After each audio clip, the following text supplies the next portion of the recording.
сен туралы тиктокта бәрі жақсы көріп сондай сені қолдап жатыр. Әлеке дейік сені. Сіздерге үлкен рахмет күшті сөздерің үшін.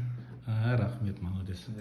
Сөйтіп көп өзіміздің ұлтымызға, кейбір қазақтарға өте бір үлкен тәрбие деп ойлаймын.